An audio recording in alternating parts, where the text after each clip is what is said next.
Sleepless night அப்படிங்கிற ஒரு French பட தழுவலா தூங்காவனம் திரைப்படம் உருவாயிட்டு வருது. கடத்தப்பட்ட மகனை ஒரே இரவுல தேடி கண்டுபிடிக்கிற தந்தையுடைய கதை தான் தூங்காவனம். கமலோடைய உதவியாளரா இருந்த ராஜேஷ் எம் செல்வா அவர் தான் இந்த திரைப்படத்தை இயக்குறாரு. சீக்கட்டி ராஜ்யம் அப்படிங்கிற பெயர்ல தெலுங்குலையும் வெளியாகுது. தூங்காவனம் படத்தை தீபாவளிக்கு வெளியிடுற திட்டத்துல இருக்கிற கமல் தமிழகத்துல வெளியிடுற உரிமையை எஸ்கேப் ஆர்டிஸ்ட் மதன் கிட்ட 16 கோடி ரூபாய்க்கு வித்திருக்காரு. ஏற்கனவே தமிழக தியேட்ரிக்கல் ரைட்ஸ் விற்பனை மூலமா தூங்காவனம் படத்துடைய பட்ஜெட்ல 75% தொகையை எடுத்துட்டாங்க. அடுத்து சேட்டலைட் ரைட்ஸ் விற்கிறதுக்கு விஜய் டிவி மற்றும் சன் டிவிக்கு தூதுவிட்டு இருக்காரு கமல்.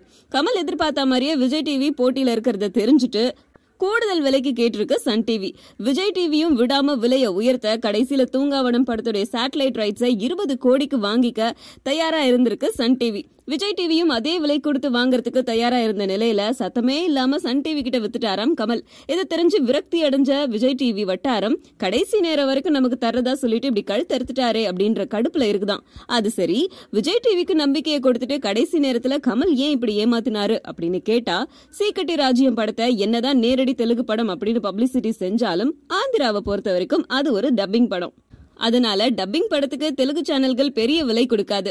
அதனால தூங்காவனம் சேட்டலைட் ரைட்ஸை துடுப்பு சீட்டா வச்சு சீக்கட்டி ராஜ்யம் படத்துடைய சேட்டலைட் ரைட்ஸையும் பெரிய விலைக்கு விற்க திட்டமிட்டிருக்காரு கமல். கமலுடைய எண்ண ஓட்டத்தை சரியா புரிஞ்சுக்கிட்ட சன் டிவி தூங்காவனம் படத்துடைய சேட்டலைட் ரைட்ஸை கமலோட என்ன ஓட்டத்தை புரிஞ்சுக்கிட்ட சன் டிவி தூங்காவனம் படத்துடைய சேட்டலைட் ரைட்ஸோட தெலுங்கு பதிப்பான சீக்கட்டி ராஜ்யம் படத்துடைய ரைட்ஸையும் வாங்கிக்கிறதா சொல்லிட்டாங்களாம். விஜய் டிவி நிர்வாகிகளோ தெலுங்கு ரைட்ஸ் எங்களுக்கு தேவையில்லை அப்படின்னு சொல்லியிருக்காங்க. அதனால கூட்டி கழிச்சு பார்த்து கமல் கடைசியில சன் டிவி பக்கம் சாஞ்சிட்டாரு. கமல்ஹாசன் என்னதான் கலைஞானியா இருந்தாலும் அடிப்படையில அவரும் ஒரு வியாபாரி தானே.